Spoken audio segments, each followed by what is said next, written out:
All fun, no games. To stay alive, they yes and. Will Turner, Nate the Great, Argyle must go deep cover. Whose 420 review wants to go next? Oh, that was your 420 review? That was my 420 review. And anyone who wants to have theirs shouted out here, just go to moviesdope.com. Get free membership even. I'm going to need you to redo your 420 review. Yeah, I was not ready. You were like... I was not. Way you did past. Not give us any type of... We talked about this out loud before we recorded. All fun, no games. Yeah, that was like 20 minutes ago. That was all gas, no brakes. Me after a lot of mac and cheese or tacos. All fun, no games. To stay alive, they, yes and, Will Turner, Nate the Great, Argyle must go deep cover. Fair. Brad, what's yours? More deeper than undercover. Nate's got a new girlfriend. 2 shots for Squire. Cat isn't for ketamine. Improv star, yes and. 5. And Milan. Oh, man. I'm missing a line. Nate will give you one of his spares. Wait, hold on. I've got this. His cocaine. You better how do we know the other ones aren't flour? You should test those too. Okay. You can always add Nate has the line. Oh my gosh. Okay, I've got it. 2 delusional comics improv. Point, crazy, and teacher. Muscle, crazy learning methods. Squire, well, he's lonely. They went too deep. This is deep cover with Nick Muhammad from Ted Lasso. And it also Bryce has another star from Ted Lasso. Bryce Dallas, yes, a little later. Little juicy cameo. One that only wants to be honest. But then we have Bryce Dallas Howard from the Jurassic World movies, but also Argyle, and then Orlando Bloom from Pirates of the Caribbean. It is directed by Tom Kingsley, with written by Derek Connolly, Colin Trevorrow. Oh, damn, the guy who did the Jurassic World movies and tanked his career with his little indie project with a nonsensical plot with the kid. I don't remember the name because I never saw it. Ben Ashenden, and then Alexander Owen. Sorry for messing up Ben's name. This is deep cover, and it might just be time for Bradley Cooper's trivia. Our Bradley Cooper is much sexier than the real thing. So one of the people that you didn't mention that this movie stars is Mr. Sean Bean. And he has a knack for dying in films. This is actually his 22nd character to die in a film or TV show. 22nd. Lord of the Rings, and then also Game of Thrones, and also I think. Wait, no, that was his brother. I mean, Does he just enjoy playing characters that die? At this point, he must just enjoy playing. I think that was part of his gig for Game of Thrones. I think that was one of his gigs that he wanted to die right away or something like that. Well, that was in the books. Yeah, but I think he wanted to be that character or something like that because he died right away. I think there was something with that he wanted. Have creative freedom, not be locked into 9 seasons of a show. I mean, that's fair. And when you're that good, to die 22 times, I mean, they're going to bring you back for more deaths. Yeah, he also dies in Bond movie. I mean, come on. Who else can say they died in Bond movies? Not very many people. So that's an accomplishment. Yeah, he's 006 that crosses 007 in GoldenEye, at the beginning of GoldenEye.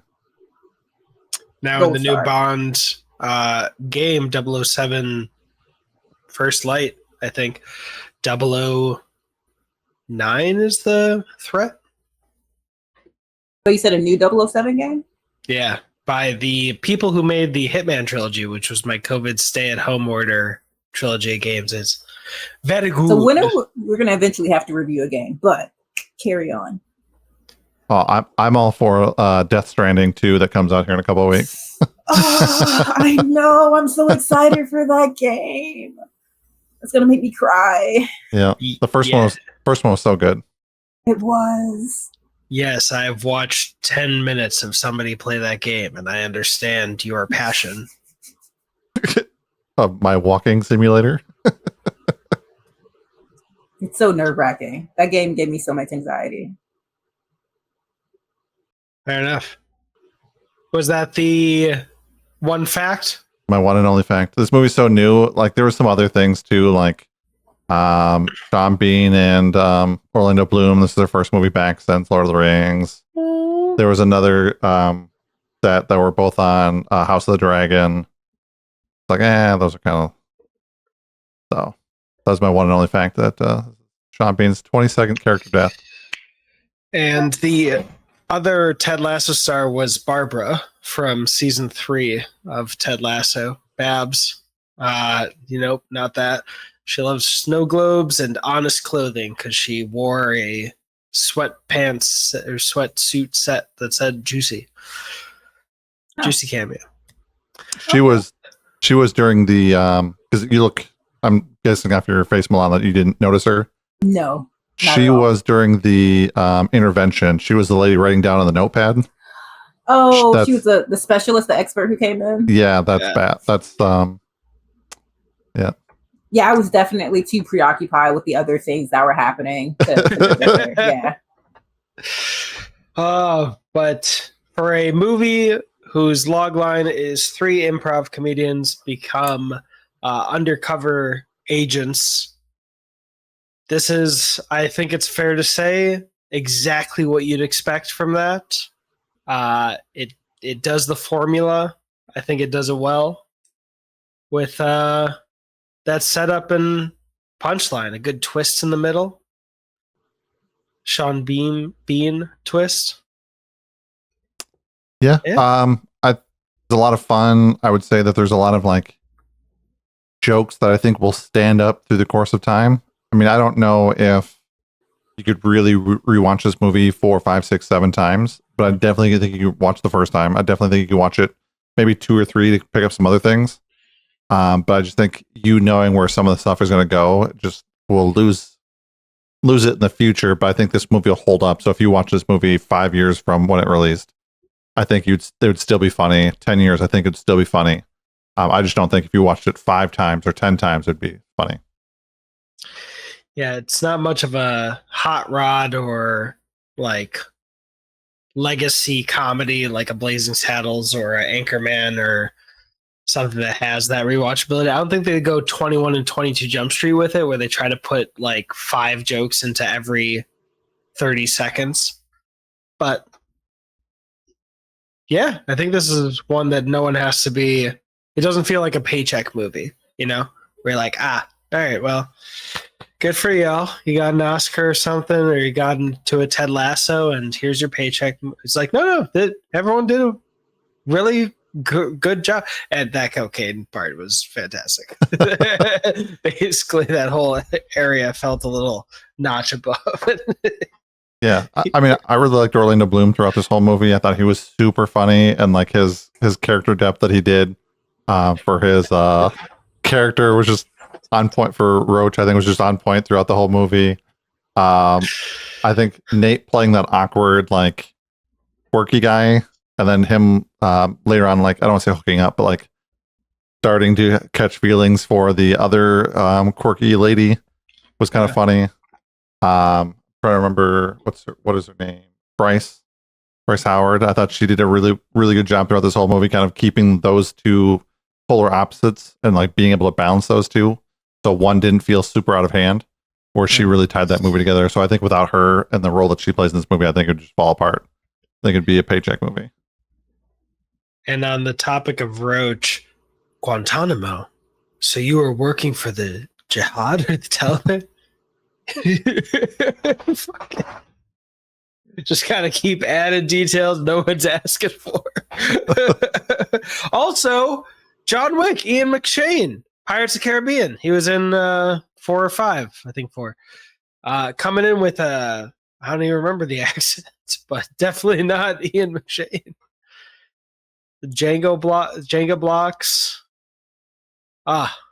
The Sean Bean being a dirty cop 1 year from retirement. The 2 detectives who keep trying to be like TV detectives in certain parts. City Hall's gonna have hell for this or whatever. Well, it was mostly the new kid because the new kid like was fresh out of like the, I don't want to say the academy, but he came from like the waterway, so he's not a real detective in the sense of like solving murders. He's more like, who dumped this in the water? Yeah. Let me guess, your dad is the chief of police or something. No, my uncle.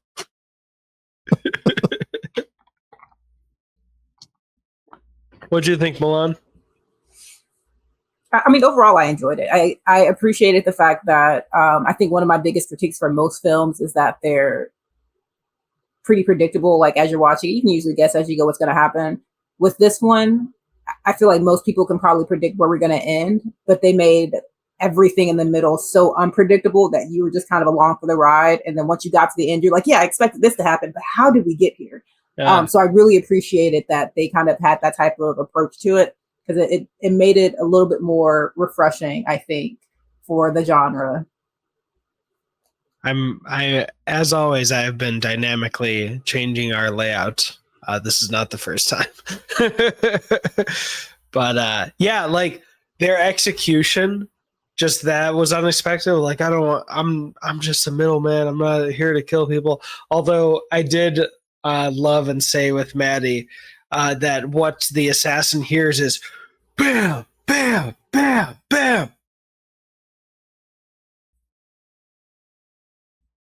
Now! Because he said leave and then screamed now for emphasis. And I'm just like, just tripped right over the finish line with that one. But really sweet. And then improving being police officers. Great that the detectives were like, yeah, impersonate police officers. It's fine. We'll get the job done.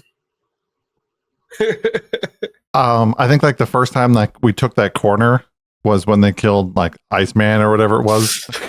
Like, so the first time where they kind of like improv the cigarettes into selling the drugs back to the Albanians was like, okay, you know, that's not crazy outlandish or whatnot. It's not like a weird turn, but like for them to almost get into a fight, dodge the butcher knife that was chucked at him, and then have him run out the door and just get slammed by a car immediately, just to end that scene was just like a complete side, like complete. I had a joke for this too. Damn, complete side swipe of the entire thing. So definitely didn't see that coming. And that happens a couple times throughout the movie where you're just like, how are they going to get out of this? Like, there's no way. Like he throws it and it's a dog toy grenade. Like, how are they going to get out of this? Yeah, exactly. Why'd you pull the trigger at the end when you know you got a fake gun and it just makes toy gun noises? Or I'm convinced that he gets so deep, or his character was so deep that he believed it was real in that moment, and then like realized like, oh crap, it's not. Like as he either threw the grenade or pulled the trigger. With the Iceman, I absolutely love that 1 second after he gets hit, these 3 improv comedians are approaching the body. And it's just like, where the fuck did that van go? Who was that? Were they actually a drunk driver that was just conveniently the one car that would have driven away from a hit and run? Yeah, just wild, just the whole thing, and the fact that Orlando Bloom Roach keeps adding like stuff to his backstory. Like it starts off like really like pretty deep right away, and then he just keeps adding it. Like I'm from the back channels of Manchester. I was over in Afghanistan fighting for the Taliban. I was doing this. Just like, buddy, slow down. You don't remember everything you did. He's like, oh, Roach is conveniently bad at directions. Noted. It's like, no, you're bad at directions. Or when they're trying to buy the stolen Coke and the people come in and they're like, you stole our Coke. It's like, no, actually, I was selling it. And honestly, they should have just gotten $40K for negotiating that. But that was good. I love that. Yeah, that was a wild turn too. The fact that they actually bought it too was just like, they're never gonna buy this. Like, you got to be kidding me. Like, he's got to be the stupidest drug dealers. And then to have Fly and what's his name, Ian McShane, like not like each other. Yeah.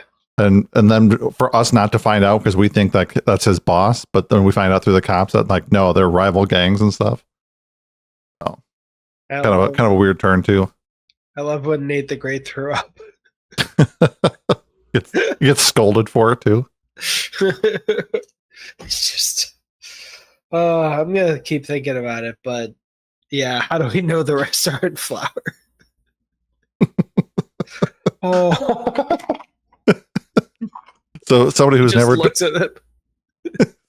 somebody who's never done drugs before goes from 0 to 100 real fast. Permanent addiction. Considering like he did like 3 lines in basically like, I don't know, 20 seconds, 30 seconds. Like, I feel like I'm dying.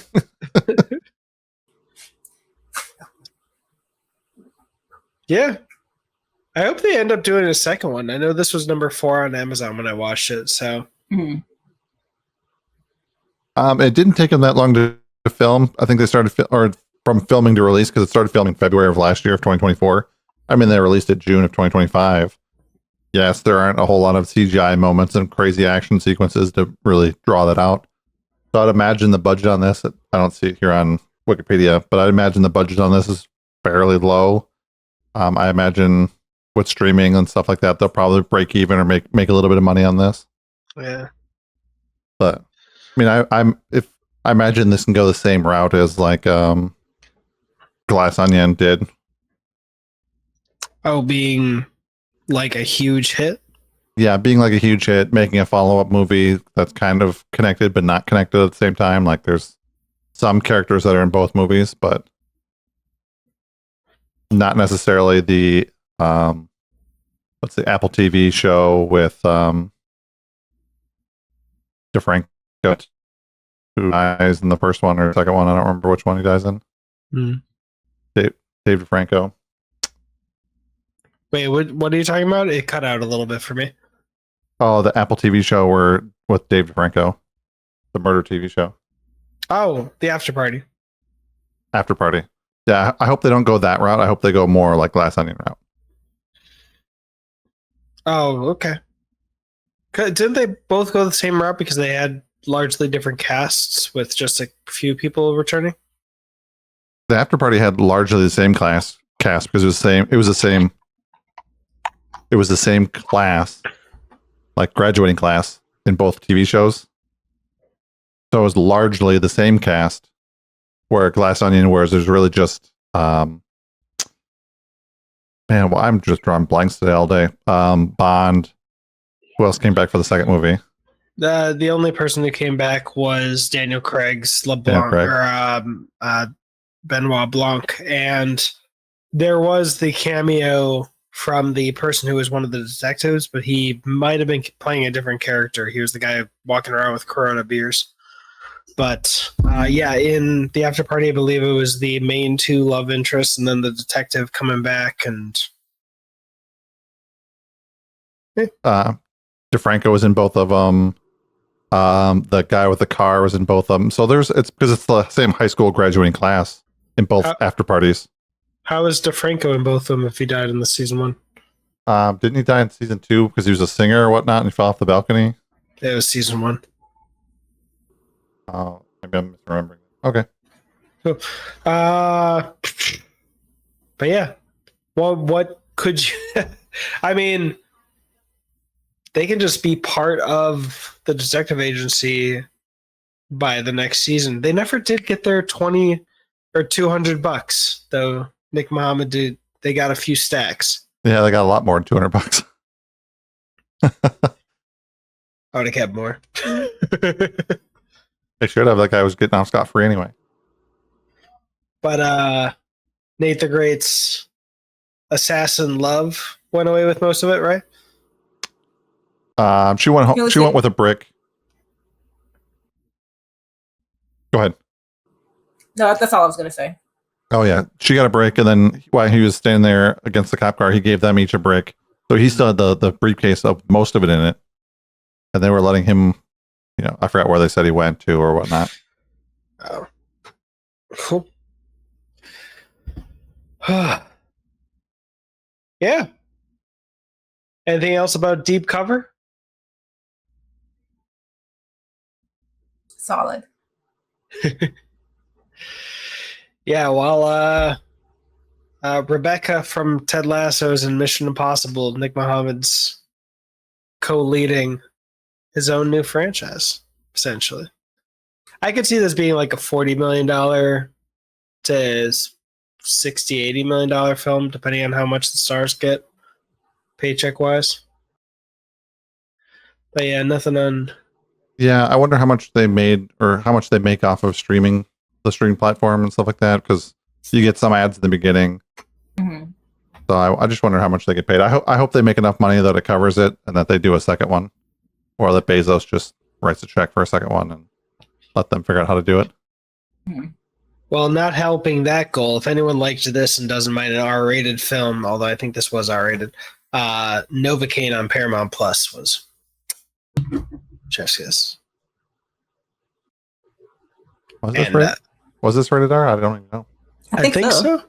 Yeah, I guess. I mean, considering the whole scene with the iron and the stuff and Iceman, I think it's safe to say that was rated R. Yeah, and I think they said the word "fuck" too many times. They said that a lot.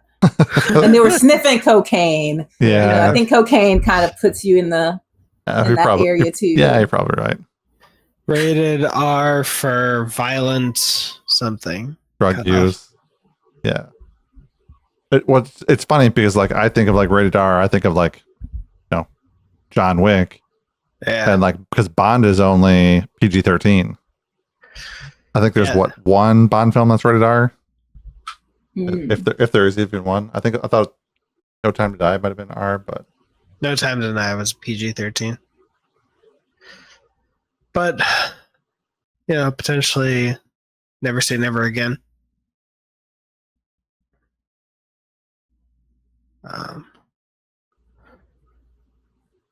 Yeah. Over IMDb trivia.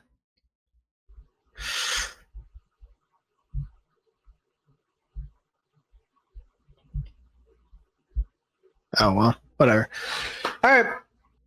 Cool. So in terms of the Movies Are Dope rating scale, from memory, ayahuasca, mushrooms, edibles, joint, skunky, Molly.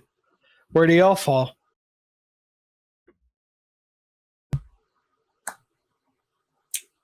This is a good old edible for me. It was an enjoyable experience. I agree that I don't think it's one of those that I would ever be able to watch more than a handful of times. But I would still recommend it to other people. It was an enjoyable experience. Solid edible.